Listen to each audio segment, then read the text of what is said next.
He is not yet over her, sabi ni Aimee na kausap uli ni Nerissa.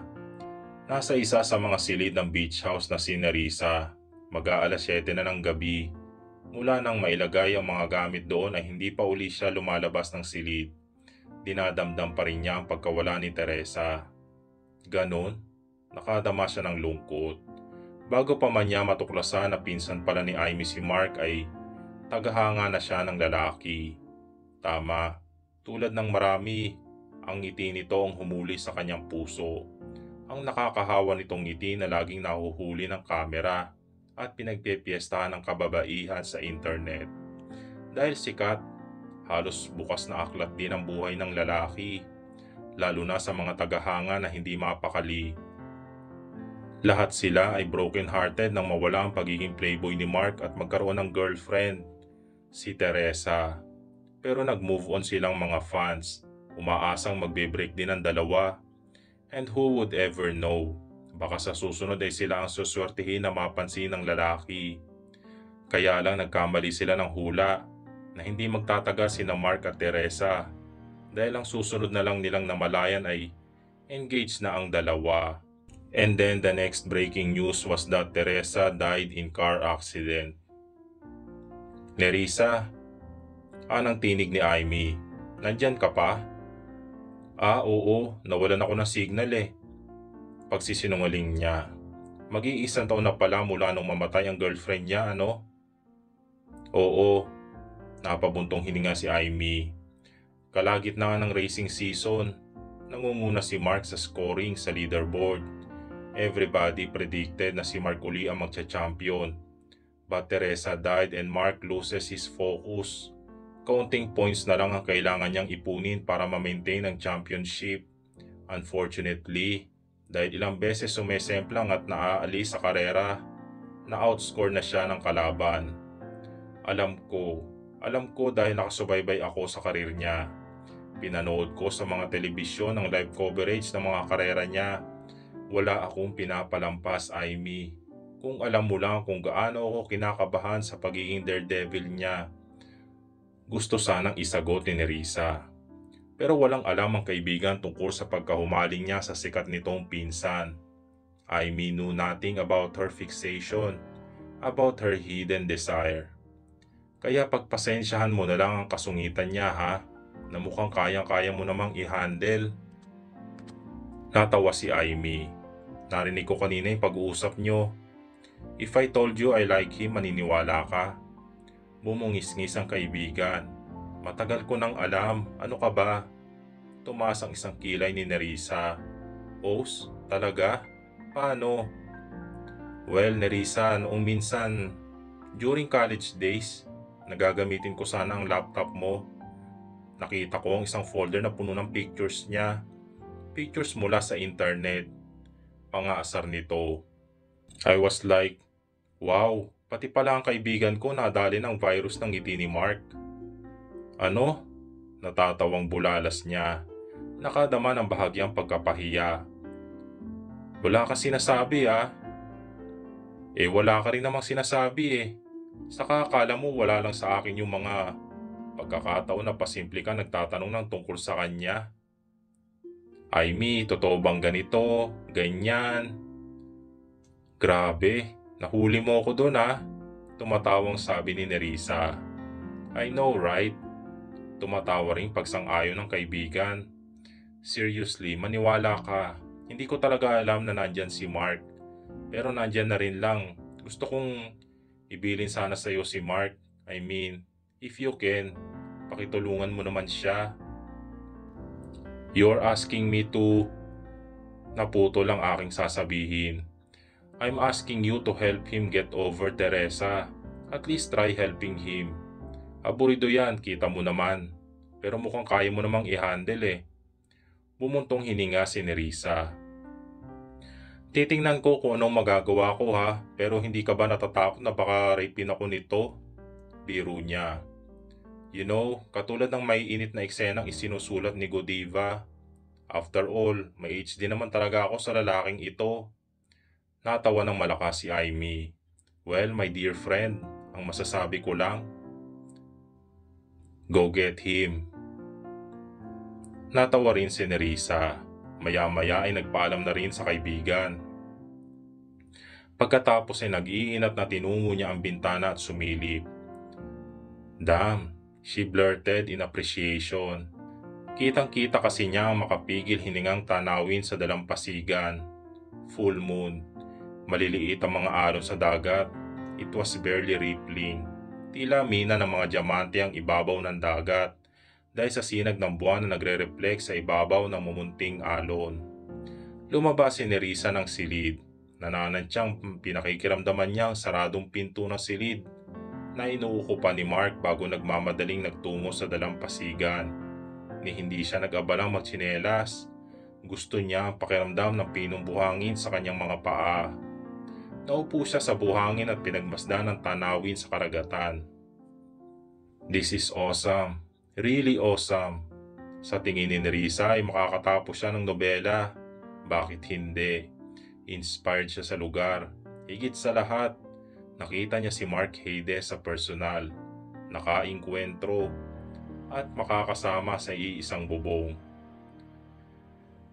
It was giving her lots of excitement and lots of imagination. Usal niya bago nilingon ang beach house, partikular na ang silid ni Mark, and lots of fantasies. Ibinalik na ni Nerissa ang paningin sa karagatan para lamang manlaki ang mga mata dahil ang lalaking laman ng kanyang isip ay hayun, tila Diyos ng dagat na umaahon mula sa tubig. Para siyang biglang naging tuod, hindi makahuma, lalo na nang salubungin ni Mark ang kanyang paningin. Well, mukhang hindi ito natutuwa na makita siya roon. Napamura siya nang iluwanan ng tubig ang malapad na dibdib ng lalaki. At muli pa siyang napamura nang ma-realize niyang walang saplot ito.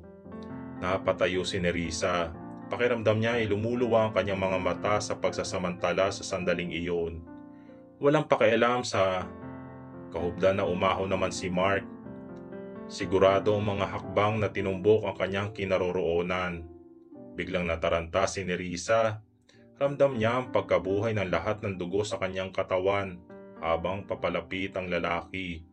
At mas maging hantad sa paningin niya ang walang saplot nitong katawan, ang malapad na mga balikat, ang prominenteng ukit ng abdominal muscles, ang manipis na guhit ng balahibo mula sa mga puso't pababa sa kanyang alaga nito. Napalunok siya na sunod-sunod. He was so hot and so hard. Napamura na bulalas ni Nerissa sa isip ng tuluyang makalapit si Mark. Hindi lamang pinagpala ang lalaki sa talent sa pakikipagkarera at sa gwapong mukha at katawan. Pinagpala rin ito sa alaga nitong ubod ng haba. Napakalaki nito. He had no problem flaunting it. Wala itong pakialam kahit sa sandaling iyon ay naguhumindig ang sandata nito na parang kating-kati ng sumugod sa giyera. Ang laki. Walang sinabi ang imahinasyon ko. He's huge. I'm not sure if he'll fit in me, but I want him. I want him to take me right here, right now. Lalong nanuyong lalamunan ni Nerissa. Bawat bahagi ng kanyang katawan ay gising na gising sa tanawing nasa harap. Uminit ang pakiramdam niya sa kabila ng malamig na simoy ng hanging dagat. Si Mark. Ang maladyos na si Mark. Hiyaw na nagwawala ang kanyang libido. Her insides quake. Ang kanyang kuntil ay nanginginig. Bumibigat ang lukso ng kanyang dibdib. Nanunuyo ang kanyang lalamunan. Gusto niyang pasukin ang katigasang iyon at punuin ang kanyang hindi mapakaling init. Init na sandaling iyon ay basa na. Because hindi lang siya basta humahanga sa binata. Ito rin ang laman ng maiinit niyang pantasya. Gustong-gusto niya lumuhod sa harap ni Mark at sambahin sa hindi mapalagay na mga palad ang kahandaan nito. Pagkatapos ay isusubo niya iyon at hihigupin. Lalaruin ang kanyang dila, tutudyuhin ang kanyang mga ngipin. Napalunok si Nerissa. "Sorry hindi ko alam na nandito ka. Naliligo ng walang saplot." "Well, you go ahead." Anyang iniiwasan ng muling mapababa ang kanyang paningin dahil baka hindi siya makapagpigil at ipagduldulan ang sarili nito. Well, she might do that some other time kapag hindi na talaga nagpapigil ang kanyang pagnanasa.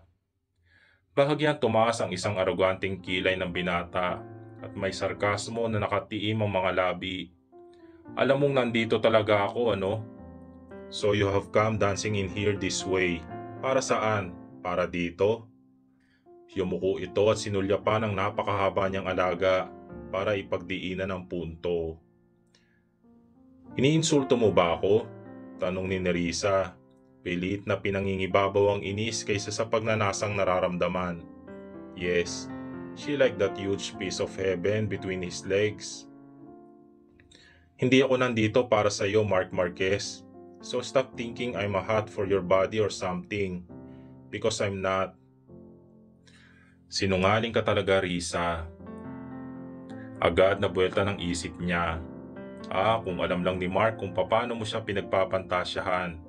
Kung alam lang niya na basang-basa ka na ngayon at hindi nagpapaawat ang imahinasyon mo. Really ha? Nakangisi nitong wika. I have seen how you look at my body. How you look at me. Hindi na bago sa akin ang ganyan tingin, miss. Tumigil ito ng tila hindi maalala ang pangalan niya. Nerissa. She replied, naiinis na hindi nito natandaan ang kanyang pangalan. Yeah, right, Nerissa. Risa, hindi na bago sa akin ang ganyan tingin. You're just like those girls who would jump in my bed without hesitation. Salubong ang mga kilay na wika ni Mark. Yung mga babaeng ipagpapalit ang kahit na ano, kapalit ang isang gabi sa piling ko. Wow, why you all see me as an object? Itinago ni Nerissa sa pagtawa ang pagkapahiya. Ganon ba siya ka-transparent? O baka naman sadyang sanay na nga lang si Mark sa mga babaeng nagnanasa rito. Okay, sabi niya. Tumangutangong pinasadaan ang tingin ng kaubdan ng binata. Grabe, bakit napaka-hot ni Mark? Pinatagal niya ang paningin sa sandata nito bago sinalubong ang mga mata. She smirked at him. Inaamin ko I admire your body.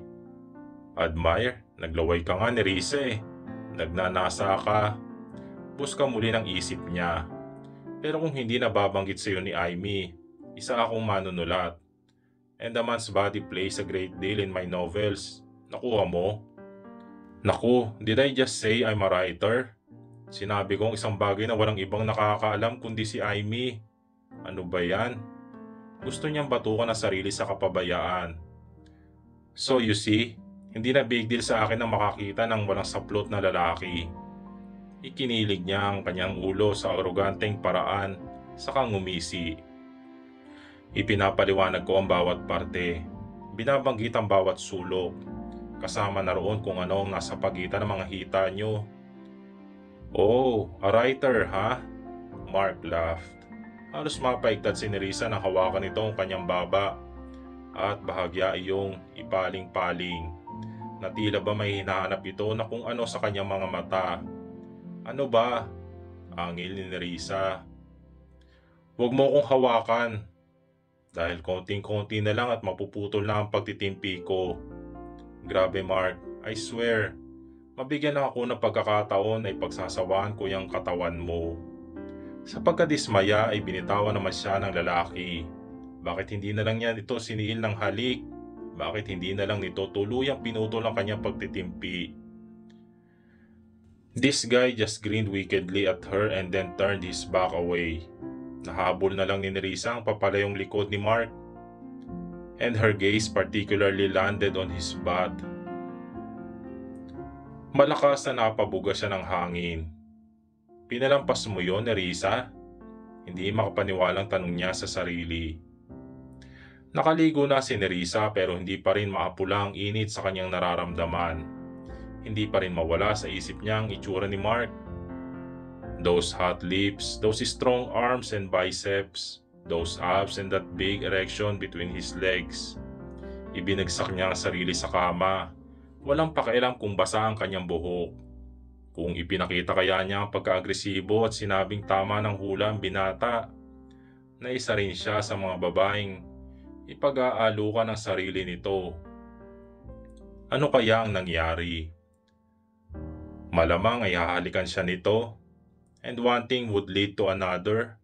Baka hindi lamang halikang nangyari, baka mas mainit pa roon. Baka nagkaroon ng katuparan ng mga pantasya niya kay Mark. She had a conservative family but she was a modern woman. Hindi siya promiscuous, definitely not. Pero kapag attracted si Nerissa sa isang lalaki at pareho ang kanilang nararamdaman, ay hindi niya sinisikil ang damdamin. She would go with the flow, consume the attraction until it faded away, until the desire was gone. At si Mark, laman ng isip at panaginip niya, mula nang maakit siya sa ngiti ng binata ay nahumaling na siya rito kasi hodang hindi pa naman niya ito nakikilala. For he was a star, isang bituin na hindi niya maabot, kaya pinapangarap na lamang. Laman din ito ng kanyang imahinasyon at pantasya. Pantasya, oo, mainit at makamundong pantasya, katulad ng nangyayari sa sandaling iyon. She had seen his body and his glory at ayaw magpaawat ng kanyang imahinasyon. Ayaw magpaawat ng kanyang libido. Ipinikit ni Nerissa ang mga mata. Bumigat ang kanyang paghinga dahil hindi maalis sa isip niya ang katawan ni Mark. Ang mga daliri niya ay tila may sariling buhay na kinala sa pagkakabuo ng tuwalyang nakabalot sa kanyang katawan. Pagkatapos ay hindi mapakali ang kamay na dinala niya sa kanyang dibdib. Pinisil niya yon at kinurot ang korona at na siyang lalong nagpatigas sa ibabaw nito sa pagitan ng kanyang mga daliri. Her lips were parted. Nararamdaman niya ang kabog ng kanyang puso at hindi pantay ang paghinga. She was so affected by just the thought of him. Bumaba ang kanyang kamay sa tiyan, patungo sa kanyang perlas. Hinawakan niya ang kanyang sarili. Ang kanyang kuntil ay namamaga at napakasensitibo. Hindi maiwasang napabulong si Nerissa habang nilalaro ng daliri ang sensitibong bahagi ng kanyang perlas habang nasa isip ang mapang-akit na si Mark.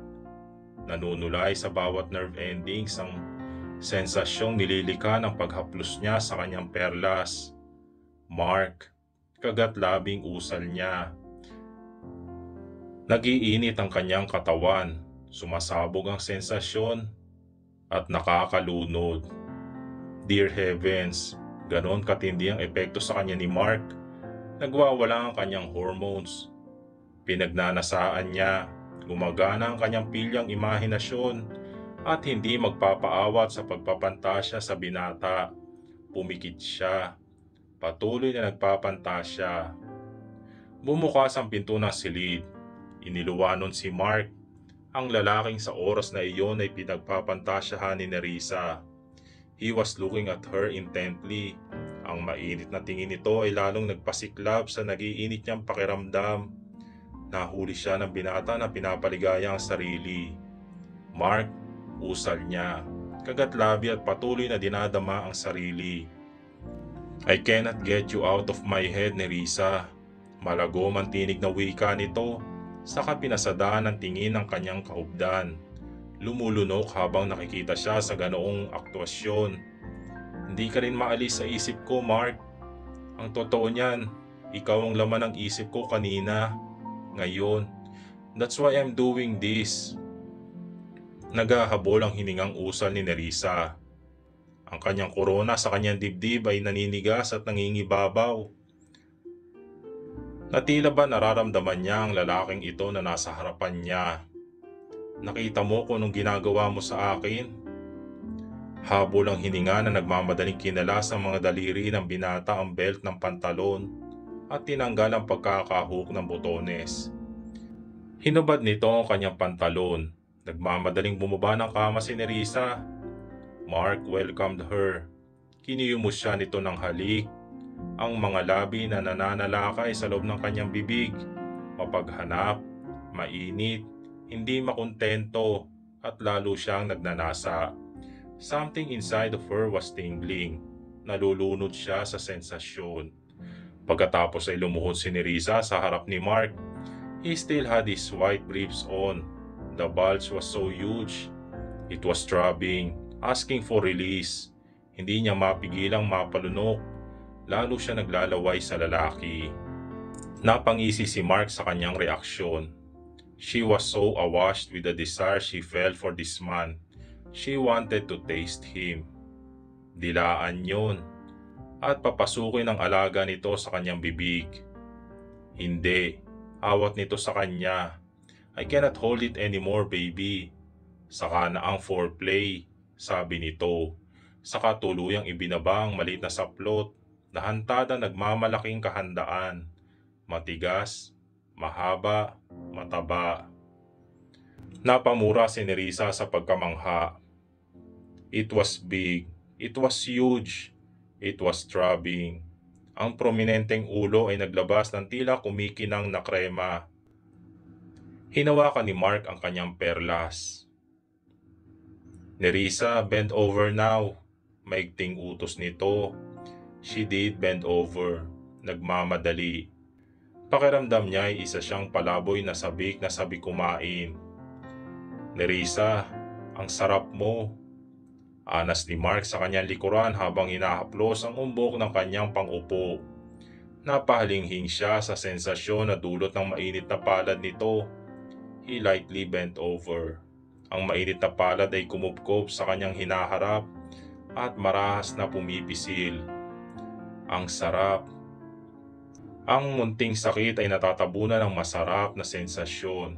Halos mabitin ang hininga ni Nerissa nang maramdaman ang matigas na ulo ng alaga ni Mark sa bukana ng kanyang perlas. Bahagyang ipinasok iyon pero agad ding inilabas.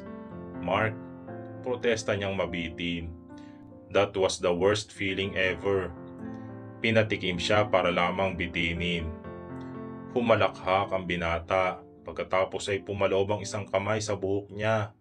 Bahagyang sumabunot doon at marahang ipinaharap ang kanyang mukha. Then he claimed her lips. Hard. Bahagya pang idiniin ang mga ngipin sa kanyang mga labi. Lalo siyang na-excite dahil doon. Lalong nagnasa. Lalong hindi naging pantay ang kanyang paghinga. Risa. Napapaungol si Mark bago sa isang mabilis na pulidong kilos ay pumasok sa kanya. Umawang ang bibig ni Nerissa. Nanlaki ang mga mata sa sarap. At halos mapabalikwa sa gulat si Nerissa sa narinig na pagkatok. Siya na noon ay nakabitin ng hininga. Kagat ang labi at tubhang apektado sa pagpapantasya. Ay malakas na kumabog ang kanyang dibdib sa kaba. Nakakainis naman. Sambit niya. Itutuloy.